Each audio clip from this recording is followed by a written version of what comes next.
Hello students, कैसे हैं आप सब। आशा करती हूँ कि आप सब अच्छे होंगे। देखिए बेटा, हम लोग आज क्लास 11th का जो हमारा चैप्टर फर्स्ट है उसको हम आज स्टार्ट कर रहे हैं।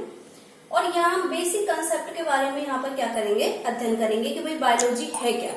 जो आप सब्जेक्ट ले रहे हो कि भाई जो कुछ बच्चे बायोलॉजी लेते हैं, कुछ बच्चे मैथ लेते हैं, तो जो बायोलॉजी है वो यहाँ पर है क्या, उसके बारे में जो कंसेप्ट है उसको हम यहाँ पर क्या कर रहे हैं, क्लियर कर रहे हैं। देखिए बेटा, बायोलॉजी क्या है कि यानी कि विज्ञान की वह शाखा जिसके अंतर्गत की जीवों का अध्ययन किया जाता है, क्या कहलाती है, बायोलॉजी। यहाँ नाम से स्पष्ट हो रहा है, जीव विज्ञान या बायोलॉजी जो है ये लैटिन भाषा के दो शब्दों से मिलकर के बनी है। कितने शब्दों से मिलकर के बनी है? दो से। एक शब्द होता है बायोस और दूसरा शब्द होता है लोगोस। बायोस का अर्थ होता है लिविंग और लोगोस का अर्थ होता है टू स्टडी। लिविंग का अर्थ होता है जीवित जीव और टू स्टडी का मतलब होता है अध्ययन करना। अब देखिए बेटा, यहां से ही इसकी डेफिनेशन आ जाती है, यानी कि विज्ञान की वह शाखा जिसके अंतर्गत किसका अध्ययन कर रहे हैं हम लोग, जीवों का अध्ययन कर रहे हैं, उसे हम लोग क्या कहते हैं, जीव विज्ञान या बायोलॉजी। बायोलॉजी के बारे में सर्वप्रथम जिन्होंने हमें बताया था उन वैज्ञानिक का नाम था अरस्तु। इन्होंने 384 से और 322 बिफोर क्राइस्ट में सबसे पहले उन्होंने एक बुक लिखी थी जिसका नाम था हिस्टोरिया एनिमलिया। इसके अंतर्गत इन्होंने लगभग 500 जंतुओं का क्या किया था, वर्णन किया था। उनकी किस तरीके की उनकी संरचना है, किस तरीके का उनका स्वभाव है, उनके बारे में उन्होंने हमें क्या किया था, बताया था। और उसी बुक के आधार पर लोगों ने जीवों के बारे में जाना था कि किस तरीके से जो जीव होते हैं उनका व्यवहार क्या है, उनकी संरचना क्या है, वो किस तरीके से एक जीव दूसरे जीव से किस प्रकार से अंतरक्रिया संबंध स्थापित करते हैं, किस तरीके से एक जीव वातावरण से अपने संबंधों को स्थापित करता है। तो इसके बारे में जिस बुक से हमें पता चला था उसका नाम क्या था, हिस्टोरिया एनिमलिया। तो सबसे पहले जिस वैज्ञानिक ने हमें बायोलॉजी के बारे में बताया था उन वैज्ञानिक का नाम क्या था, अरस्तु। और अरस्तु ने ही हमें सबसे पहले बताने के कारण हमें जीव विज्ञान का जो जनक है वो भी कौन कहलाते हैं, अरस्तु कहलाते हैं। यानी कि फादर ऑफ बायोलॉजी किसे कहा जाता है, अरस्तु को। इसके अलावा अरस्तु ने सबसे पहले जो मुर्गी का जो अंडा था उसके अंदर सबसे पहले भ्रूण का अध्ययन भी किया था। और भ्रूण से ही बाद में किसका विकास होता है, किसी शिशु का विकास होता है।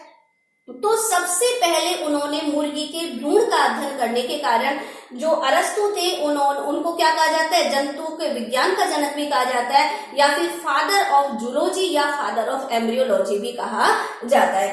तो सबसे पहले बायोलॉजी के बारे में हमें किसने बताया था, अरस्तु ने। तो इसी कारण बायोलॉजी के जो जनक है यानी कि फादर ऑफ बायोलॉजी है वो किसे कहा जाता है, अरस्तु को कहा जाता है। अब देखिए बेटा, जो जीव विज्ञान है उसको हमने मुख्य रूप से दो शाखाओं बांट रखा है। वैसे तो जीव विज्ञान की बहुत सारी शाखाएं, लेकिन मुख्य रूप से जैसे कि मुख्य रूप से इसकी कितनी शाखाओं में बांट रखा है, इसको केवल दो शाखाओं में। एक शाखा है इसकी जंतु विज्ञान और दूसरी शाखा कौन सी है, इसकी वनस्पति विज्ञान। जंतु विज्ञान नाम से ही स्पष्ट हो रहा है, यानी कि विज्ञान की वह शाखा जिसमें हम किसका अध्ययन करते हैं, जंतुओं का अध्ययन करते हैं, उस शाखा को हम क्या कहते हैं, जंतु विज्ञान या जूलॉजी। अब जूलॉजी है ये फिर लैटिन भाषा के दो शब्दों से मिलकर के बना है। एक है जून और दूसरा कौन सा है, लोगोस। जून का अर्थ होता है एनिमल या फिर इसे हम क्या कहेंगे, जंतु। क्या कहेंगे इनको, जंतु। और लोगोस का मतलब क्या होता है, टू स्टडी या अध्ययन करना। अर्थात हम कह सकते हैं कि भाई विज्ञान की वह शाखा जिसके अध्ययन किसका अध्ययन किया जाता है, जंतुओं का अध्ययन किया जाता है, उसको हम क्या कहते हैं, जंतु विज्ञान या जूलॉजी। सेकंड इसकी शाखा कौन सी है, वनस्पति विज्ञान या बॉटनी। वनस्पति विज्ञान, ये भी नाम से स्पष्ट हो रहा है, विज्ञान की वह शाखा जिसमें हम किसका अध्ययन करते हैं, वनस्पति का अध्ययन करते हैं, उसको हम क्या कहेंगे, वनस्पति विज्ञान। वनस्पति विज्ञान जो है ये भी लैटिन भाषा के दो शब्दों से मिलकर के बना है। एक होता है बॉटेन और दूसरा कौन सा होता है, लोगोस। बॉटेन का मतलब होता है हर्ब यानी कि शाम, और लोगोस का मतलब क्या होता है, अध्ययन करना या टू स्टडी। अब देखिए बेटा, हर्ब किसको कह रहे हैं, शाख को, और टू स्टडी का मतलब क्या हो गया, अध्ययन करना। अर्थात विज्ञान की वह शाखा जिसमें कि हम शाख का अध्ययन कर रहे हैं, वनस्पतियों का अध्ययन कर रहे हैं, उस शाखा को हम क्या कहते हैं, वनस्पति विज्ञान। तो जो जीव विज्ञान है उसको मुख्य रूप से कितनी शाखाओं बांट दिया हमने, दो शाखाओं बांटा। एक तो जंतु विज्ञान है और दूसरी कौन सी है, वनस्पति विज्ञान। अब देखिए बेटा, जंतु विज्ञान के बारे में सबसे पहले हमें किसने बताया था? अरस्तु ने बताया था। उन्होंने ही सबसे पहले मुर्गी के भ्रूण का अध्ययन किया था। तो जंतु विज्ञान के जो जनक है वो कौन कहलाते हैं? अरस्तु कहलाते हैं। या फिर फादर ऑफ जूलॉजी कौन कहलाते हैं? अरस्तु कहलाते हैं। या मुर्गी के भ्रूण का सर्वप्रथम अध्ययन करने के कारण फादर ऑफ एम्ब्रियोलॉजी भी किसको कहा जाता है? अरस्तु को कहा जाता है। लेकिन वनस्पति विज्ञान के बारे में, यानी कि वनस्पतियों के बारे में सबसे पहले हमें जिस वैज्ञानिक ने बताया था उनका नाम था थियोफ्रेस्टस। उन्होंने अपनी एक बुक लिखी थी जिसका नाम था हिस्टोरिया प्लांटेरम, और उसके अंतर्गत उन्होंने बहुत सारे पेड़ पौधों का क्या किया था? अध्ययन किया था। उनकी संरचना के बारे में हमें बताया था। तो वनस्पति विज्ञान के जो जनक है वो कौन कहलाते हैं? थियोफ्रेस्टस। तो इस तरीके से अभी हमने केवल जीव विज्ञान क्या है, उसकी कितने उसको शाखाओं में बांट रखा है, इसका हमने यहाँ पर इस वीडियो में क्या किया है?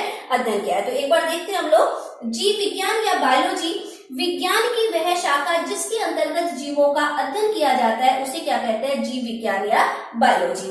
बायोलॉजी शब्द लैटिन भाषा के दो शब्दों अर्थात बायोस तथा लोगोस से मिलकर बना है। बायोलॉजी को हमने दो शब्दों में बांटा, एक बायोस है और दूसरा कौन सा है? लोगोस। बायोस का अर्थ क्या होता है? लिविंग अर्थात जीव, और लोगोस का अर्थ क्या होता है? टू स्टडी यानी कि अध्ययन करना। तो हमें क्या इसकी डेफिनेशन निकलती है यहाँ से कि विज्ञान की वह शाखा जिसके अंतर्गत किसका अध्ययन किया जाता है? जीवों का अध्ययन किया जाता है, उसे हम क्या कहते हैं? जीव विज्ञान या बायोलॉजी। जीव विज्ञान की शाखा, जीव विज्ञान को मुख्यतः कितनी शाखाओं में बांटा गया है? यहाँ पर दो शाखाओं में। पहली है इसकी जंतु विज्ञान और दूसरी कौन सी है? वनस्पति विज्ञान। फर्स्ट ऑफ ऑल हम जंतु विज्ञान देखते हैं, यानी कि विज्ञान की वह शाखा जिसमें जंतुओं का अध्ययन करते हैं। किसके बारे में अध्ययन करते हैं? यहाँ पर जंतुओं का अध्ययन करते हैं, उस शाखा को हम क्या कहेंगे? जंतु विज्ञान। जंतु विज्ञान को लैटिन भाषा के दो शब्दों से मिलकर के बना है। देखिए यहाँ पे जूलॉजी, हमने इसको दो शब्दों में बांटा, एक है जून और दूसरा कौन सा है? लोगोस। जून का अर्थ होता है एनिमल अर्थात जंतु, और लोगोस का अर्थ मतलब क्या होता है? टू स्टडी यानी कि अध्ययन करना। तो हम कह सकते हैं कि विज्ञान की वह शाखा जिसमें किसका अध्ययन किया जाता है बेटा? एनिमल का अध्ययन किया जाता है, उसको हम क्या कहते हैं? जंतु विज्ञान या जूलॉजी। नेक्स्ट आता है इसकी सेकंड शाखा कौन सी है? वनस्पति विज्ञान। विज्ञान की वह शाखा जिसमें वनस्पति अर्थात पेड़ पौधों का अध्ययन किया जाता है, उसको हम क्या कहते हैं? वनस्पति विज्ञान। वनस्पति विज्ञान यानी कि बॉटनी लैटिन भाषा के कितने शब्दों से मिलकर के बना है? दो शब्दों से। अब ये दो शब्द कौन कौन से हैं? देखिए यहाँ पे बॉटनी, पहला है बॉटेन और दूसरा कौन सा है? लोगोस। बॉटेन का अर्थ होता है हर्ब अर्थात शाख, और लोगोस का मतलब होता है टू स्टडी यानी कि अध्ययन करना। तो हम यहाँ से क्या डेफिनेशन निकलती है इसकी? यानी कि विज्ञान की वह शाखा जिसमें कि शाख का अर्थात वनस्पतियों का अध्ययन किया जाता है, उसको हम क्या कहते हैं? वनस्पति विज्ञान या बॉटनी। नेक्स्ट देखिए यहाँ पे, बायोलॉजी शब्द का प्रतिपादन सर्वप्रथम सन 1802 में लेमार्क तथा ट्रेविनेरस नामक वैज्ञानिकों ने किया था। हमें बताया तो सबसे पहले किसने था? अरस्तु ने बताया था। कब बताया था? 384 से 322 बिफोर क्राइस्ट में। तो फादर ऑफ बायोलॉजी तो किसको कहा जाता है? अरस्तु को कहा जाता है। लेकिन जिन्होंने बायोलॉजी शब्द सबसे पहले दिया था वो वैज्ञानिक कौन थे? लेमार्क थे। और उसी साल ट्रेविनेरस नाम के भी एक वैज्ञानिक थे, उन्होंने भी इन्हीं के बारे में अध्ययन किया था। तो बायोलॉजी शब्द देने वाले वैज्ञानिक कौन थे? लेमार्क और ट्रेविनेरस। और कब दिया था इन्होंने? 1802 में। जीव विज्ञान व जंतु विज्ञान का जनक अरस्तु को कहा जाता है। यानी कि अरस्तु को क्यों कहा? क्योंकि उन्होंने अपनी एक बुक लिखी थी जिसका नाम क्या था? हिस्टोरिया एनिमेलिया, और उसके अंतर्गत उन्होंने लगभग 500 जंतुओं के बारे में क्या किया था? उसका अध्ययन किया था, उनके बारे में उनका विस्तृत वर्णन किया था, उनका किस तरीके की उनकी संरचना है, किस तरीके का उनका स्वभाव है, किस तरीके से एक जीव दूसरे जीव के साथ अंतर क्रिया करता है, किस तरीके से जो जीव है वो वातावरण के साथ अंतर क्रिया करते हैं, अपने संबंधों को स्थापित करते हैं। ये सब किसके अंदर बताया गया था? हिस्टोरिया एनिमेलिया के अंदर। तो इसी कारण जो जीव विज्ञान का जनक या जंतु विज्ञान का जनक किसको कहा जाता है? अरस्तु को। लेकिन वनस्पति विज्ञान के जनक कौन कहलाते हैं? थियोफ्रेस्टस। थियोफ्रेस्टस ने अपनी एक बुक लिखी थी जिसका नाम था हिस्टोरिया प्लांटेरम। तो उनके अंतर्गत उन्होंने विभिन्न प्रकार के पेड़ पौधों के बारे में हमें उनका विस्तृत वर्णन किया था। तो इस कारण से वनस्पति विज्ञान के जनक तो कौन कहलाते हैं? थियोफ्रेस्टस। और जंतु विज्ञान या जीव विज्ञान के जनक कौन कहलाते हैं? अरस्तु।